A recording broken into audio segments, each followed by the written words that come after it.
그런 차원에서 이재명 후보는 자신의 삶을 통해서 위기를 극복하고 위기에 대응하고 그 과정을 통해서 어떻게 인격을 성숙시켜 왔는지를 그 스스로 보여주고 있는 그 과정을 살아낸 분입니다. 그러니까 그런 차원에서라도 이재명 후보가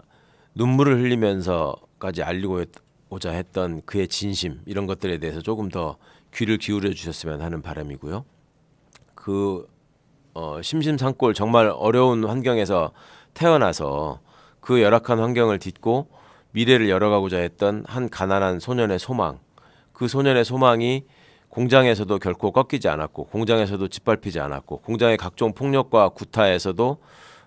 자기의 희망의 싹을 지키고자 굉장히 노력했고 또 그런 과정들을 통해서 이것을 단순히 개인적인 출세의 발판으로만 삼고 그런 개인적인 출세를 통한 일종의 세상에 대한 복수 이런 것으로 왜곡되지 않고 철저하게 공익적인 삶을 통해서 또 공익적인 가치를 지켜내기 위해서 본인이 어렸을 때 겪었던 아프고 쓰라렸던 삶을 다음 세대들에게 반복시켜주지 않기 위해서 본인이 지방정부를 이끌면서 여러 가지 정책을 생각해내고 또 구현해내고 그 결과물을 통해서 시민들에게 인정받고 또 그 과정들을 통해서 유력한 대선 후보로 성장해온 그간의 과정이 이재명 후보가 스스로 이 위기에 어떻게 대응하고 이 위기를 어떻게 극복할 수 있을 것인지 또 그 이후에 국민의 삶을 어떻게 설계하고 보다 나은 것으로 이끌어갈 수 있을 것인지를 진실되게 고민하고 성실하게 그 대안을 마련해 왔다라는 점에 대해서 국민 여러분들께서 꼭 한번 관심을 가져주셨으면 좋겠다라는 생각을 합니다. 이런 것들이 단순히 그냥 말로만 그치는 것이 아니고 그냥 어떤 공약집으로만 남아있는 게 아니고 앞으로 여러분들께서 실제로 접하게 될 여러 그 지역별 공약, 그 다음에 세대별 공약, 그 다음에 분야별 공약들을 통해서 실감을 하실 때가 있을 것입니다. 근데 이것이 늘 그런 것처럼 언론은 대선에서 정책 대결을 주문하지만 실제로는 가십에 치우치고 양측의 어떤 그 네거티브성 공격 이런 거에만 그 자극적인 기사를 내세우는 경향이 있기 때문에 수고스럽지만 우리가 공약을 좀 찾아보고 또 공약에 접근하고 이 공약이 얼마나 현실성이 있는 것인지 그리고 내 삶을 위해서 진실로 필요한 것이고 얼마만큼 보탬이 되는 것인지 이런 것들을 판단해보는 기회도 꼭 필요하다고 생각합니다. 그러니까 반대로 우리 윤석열 후보의 삶을 한번 비교해 보셨으면 좋겠습니다. 이재명 후보의 삶을 1964년에 태어나서 지금 2002년까지 살아온 이재명 후보의 삶을 그 언저리에 60년대 70년대의 어린 시절을 겪었던 많은 사람들이 자신의 삶과 비교하면서 이재명 후보에 대한 지지의사 또 이재명 후보에 대한 인간적인 신뢰를 토로하시는 분들을 제가 많이 봤습니다. 그러니까 그 훨씬 더 이재명 후보보다 나은 환경에 있었던 자신이 그렇게까지 생각을 왜 못했을까? 나는 저런 어려움이 닥쳤다면 과연 내가 극복하고 이겨낼 수 있었을까? 저렇게 어려운 상황에서도 희망의 끈을 놓지 않을 수 있었을까? 그리고 그런 것들을 개인적인 능력을 통해서 초인적인 노력을 통해서 극복했다고 하더라도 과연 그것을 세상에 대한 어떤 출세의 욕망으로 그 세속적인 출세의 욕망으로만 녹여내지 않고 공익적인 삶으로 승화시킬 수 있었을 것인가? 이런 점들에 대해서 많이들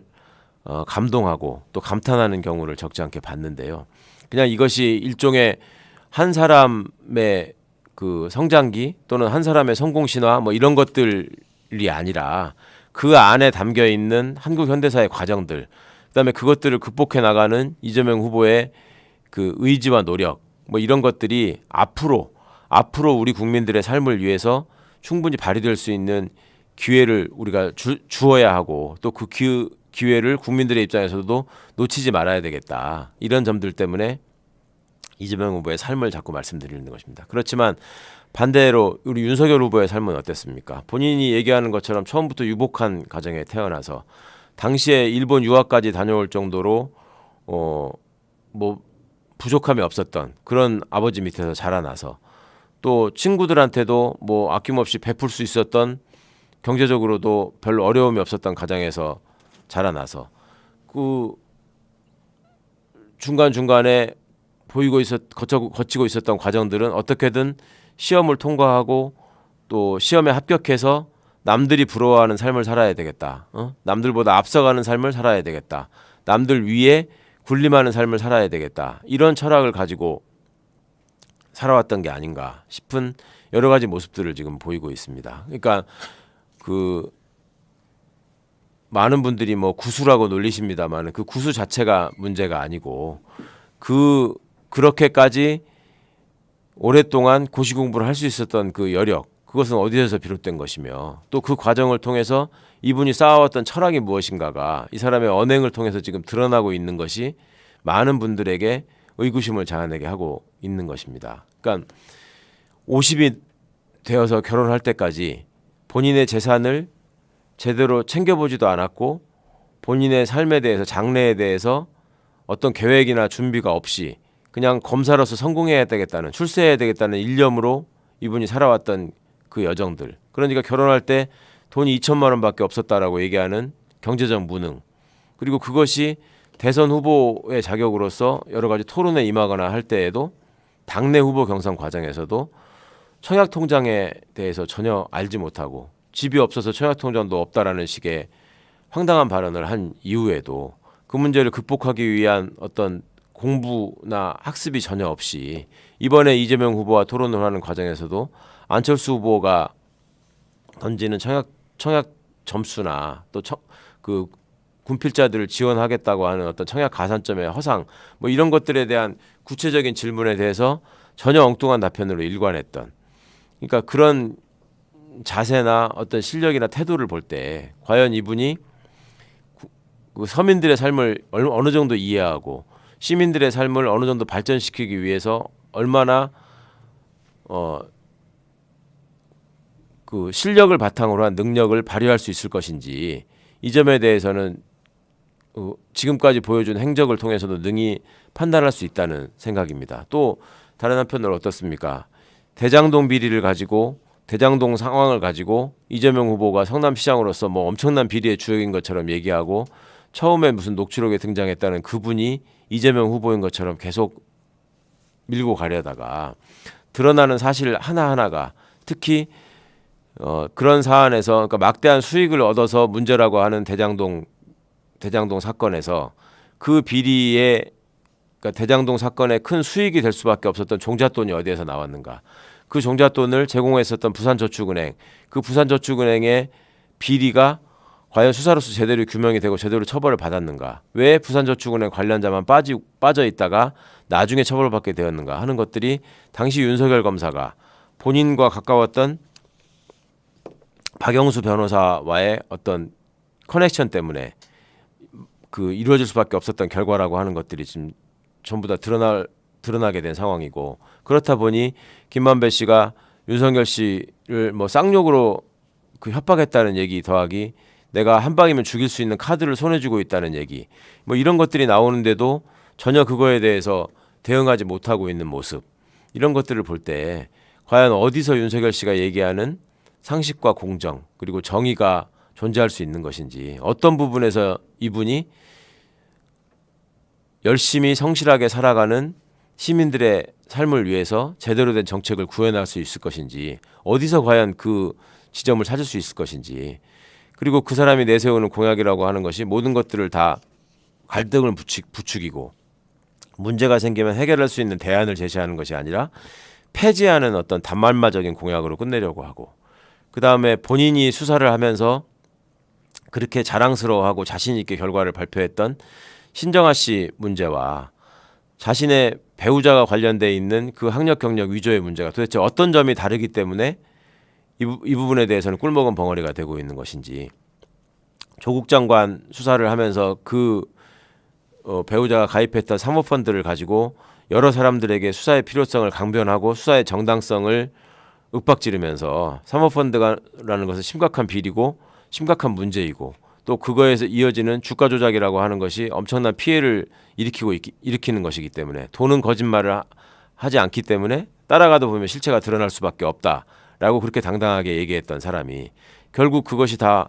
허상으로 드러났음에도 불구하고 지금 거기에 대해서 어떤 책임 있는 자세를 보이고 있는 것인지, 본인의 부인이 가담한 것으로 보이고 있는 주가 조작이나 나라 돈을 여러 가지 방식으로 빼먹었던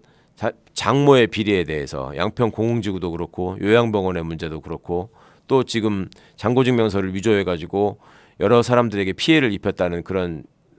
지금 묻혀있는 사건에 대해서도 이분은 왜 그냥 결혼 전의 일이었다 나는 몰랐다라는 일로 빠져나갈 수 있다고 생각하는 것인지, 그리고 이 모든 사건들이 왜 윤석열이라는 사람이 검찰에 있을 때는 제대로 수사되지 않다가 이분이 나오고 나니까 대부분의 사람들이 구속되고 그 실체가 드러날 때마다 사람을 경악하게 하는 이 모습으로 등장하고 있는 것인지, 그리고 본인의 측근들은 왜 그 안에서 여전히 그 정치검사로서 준동하면서 윤석열 후보의 당선을 위해서 그런 정치적인 발언을 서슴지 않고 있는 것인지, 그치지 않고 있는 것인지, 왜 측근이자 수하인 검사가 본인의 배우자와 그렇게 수백 차례에 걸친 통화를 하고 메시지를 주고받아야 했던 것인지, 뭐 이런 것들에 대한 일체에 납득할 만한 해명이 없는데도 불구하고 그저 감정적인 자극에만 의존해서 정권만 잡으면 된다, 정권을 잡으면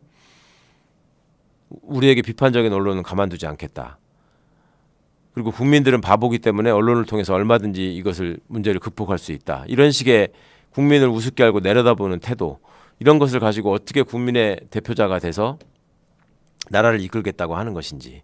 그 다음에 사드 추가 배치와 관한 그 무책임한 발언에서 보셨다시피